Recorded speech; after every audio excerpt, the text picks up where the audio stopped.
porque todo o trabalho que a Boyce fez foi no sentido de esclarecer a população sobre os benefícios da ozonioterapia na saúde humana, né, e animal. E o que aconteceu é que, hoje em dia, no Brasil, todos os conselhos federais de profissões da área de saúde de nível superior já regulamentaram a ozonioterapia, exceto a medicina. E a partir daí, então, essa história continuou, né? A ozonioterapia chegou a ter quase 50 hospitais nos Estados Unidos no início do século passado, até que aconteceu um evento na medicina chamado relatório passado.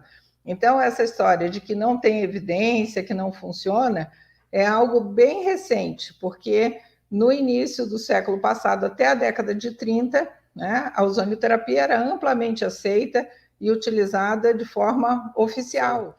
Doutora Maria Emília, médico não pode receitar ozônio ou ozonioterapia? Bom, inicialmente, bom dia a todos.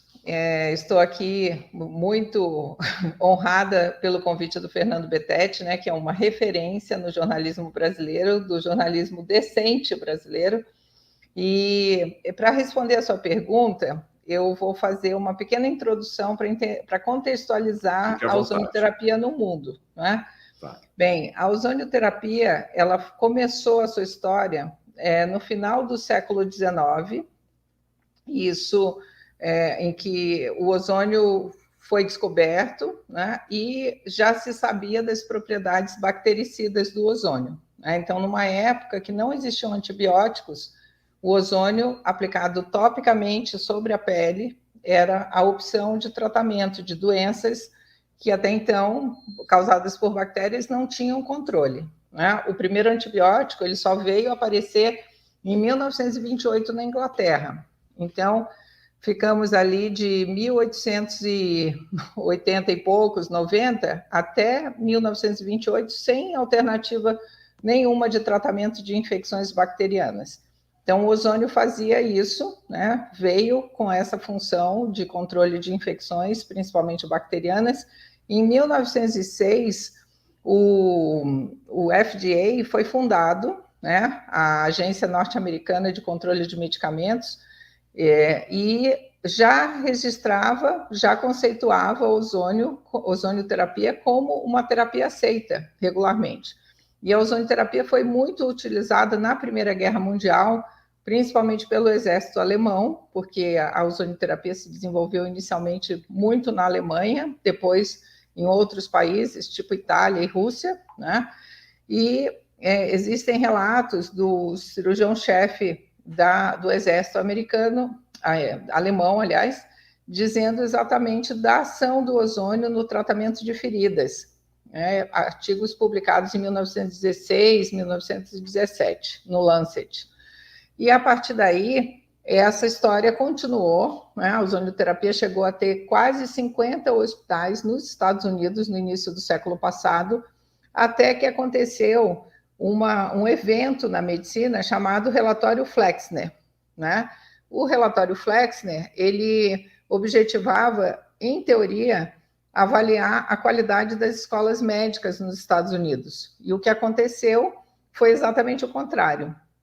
Todas as terapias, tipo homeopatia, fitoterapia, ozonioterapia, foram execradas, né? Começou a se falar que isso era coisa de charlatão, que não tinha, e aí começa a acontecer a história da evidência científica, que só vai se consolidar com o aparecimento da medicina baseada em evidências na década de 90, no final do século passado. Então, essa história de que não tem evidência, que não funciona, é algo bem recente, porque no início do século passado, até a década de 30, né, a ozonioterapia era amplamente aceita e utilizada de forma oficial, inclusive nos Estados Unidos, na Europa, nos principais locais, hospitais do mundo, né, na ocasião. Então, quando surge esse relatório Flexner, e depois, em 1933, o presidente da Associação Médica Norte-Americana, a AMA, American Medical Association, ele diz que todas as terapias que não passassem no critério definido no relatório Flexner seriam consideradas alternativas e deveriam ser desacreditadas. E foram retirando, e nos Estados Unidos a ozonioterapia, junto com as outras terapias, tipo homeopatia e fitoterapia, também foram desacreditadas, né? Só que nos países que falavam outras línguas que não inglês, né, tipo Alemanha, Rússia, Itália, principalmente, depois Espanha, a ozonioterapia continuou se desenvolvendo, a ponto que na década de 1950 foi fundada a Sociedade Europeia de Ozonioterapia, baseada na Sociedade Alemã de Ozonioterapia. Sempre uma iniciativa médica, né? Porque, afinal de contas, você tem que entender bioquímica, você tem que entender de fisiologia humana, né? Você tem que entender de gases, né? Então, é uma técnica que precisa do conhecimento médico. E em todos os países que se conhecem, 50 países quase no mundo, dos quase 220 que existem no planeta, a ozonioterapia é um procedimento médico exclusivo, né? Mas, doutora Maria Emília, o que está acontecendo especificamente no Brasil que Então, ainda não foi aprovado? Então, eu vou já explicar. Então, no Brasil, como você disse, nós temos uma situação que nós somos uma jabuticaba, né? A gente sempre inventa uma história de que jabuticaba só existe no Brasil. Então, o que aconteceu? Aqui, quando a ozonioterapia foi introduzida em 1975 pelo Dr. Heinz Conrad, um médico alemão radicado em São Paulo, que ganhou um aparelho de presente do seu paciente alemão, que estava fazendo um tratamento na Alemanha por conta de uma ferida que não cicatrizava com risco de amputação. Dr. Heinz Conrad teve que aprender, né, assim, a pedido desse paciente, para que ele pudesse continuar o tratamento já iniciado na Alemanha. E ele assim o fez, tentou fazer todo esse processo de conscientização ao ver os resultados, né? E infelizmente não teve sucesso. Até que nós, depois de décadas, né, em 2006, fundamos a Associação Brasileira de Ozonioterapia, que eu fui a primeira presidente fundadora, e há quase 2 anos e pouco nós fundamos a Sociedade Médica. Por que isso? Porque todo o trabalho que a ABOS fez foi no sentido de esclarecer a população sobre os benefícios da ozonioterapia na saúde humana, né, e animal. E o que aconteceu é que, hoje em dia, no Brasil, todos os conselhos federais de profissões da área de saúde de nível superior já regulamentaram a ozonioterapia, exceto a medicina, né?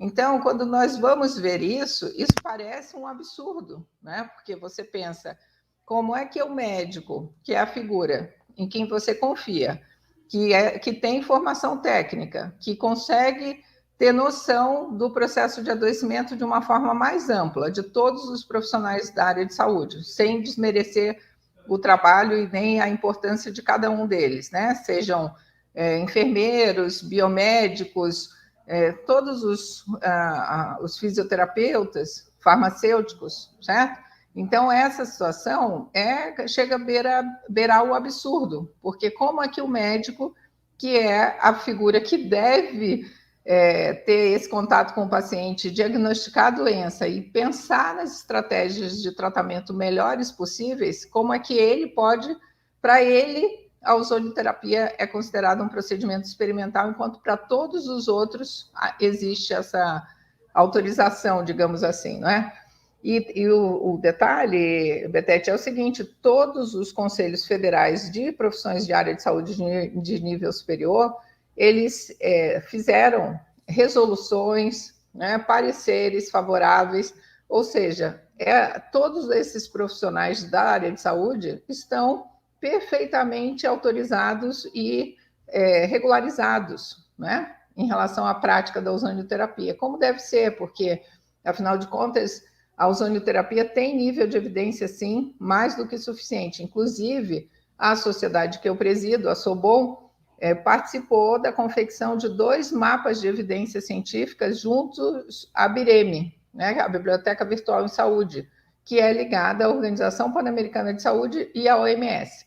Então, esses mapas, eles mostram de forma clara e contundente o benefício da ozonioterapia como uma técnica segura, principalmente, né? Antes de falar de eficácia, a gente sempre precisa falar de segurança e de baixo custo.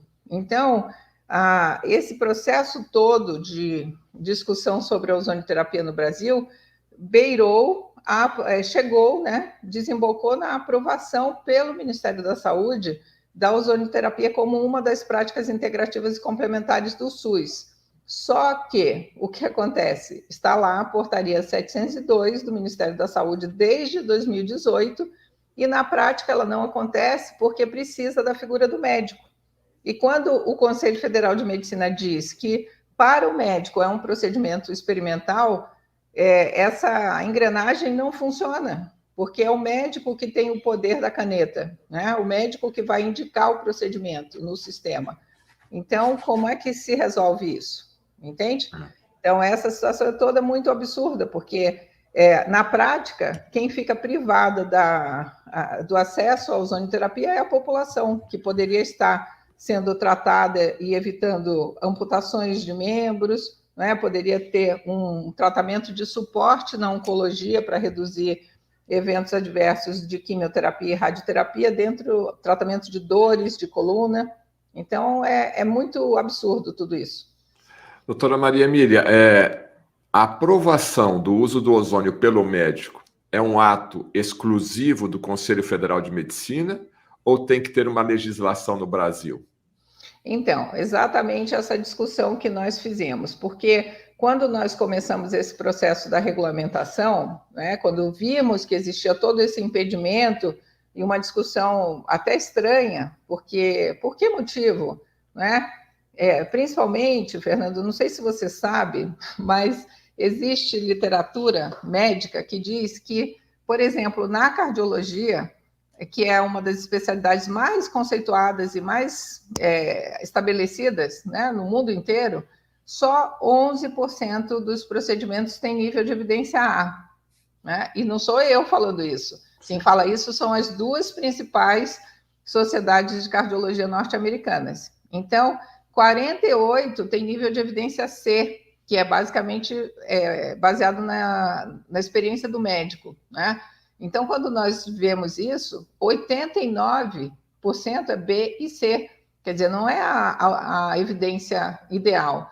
Mas isso não quer dizer nada, porque eu não vou deixar de tratar meu paciente, se eu sou um cardiologista, e deixar de oferecer um tratamento que conceitualmente e na prática já se mostrou útil, porque ainda não tem o nível de evidência adequado, entende? Sim. Isso se aplica exatamente na questão que a gente está vivendo hoje no Brasil em relação ao tratamento da Covid, né? Infelizmente, tem essa discussão politizada de que se não funciona, que se vai usar medicamento reposicionado, se o medicamento funciona ou não funciona, e na prática, o que os médicos que aplicam o tratamento veem são os pacientes se curando. Então, qual é a evidência que é necessária? É a evidência do papel, né, que também é importante, ou a evidência do fato real do paciente que melhorou e se curou? Então, essa a evidência do papel só acontece quando o paciente foi curado, né?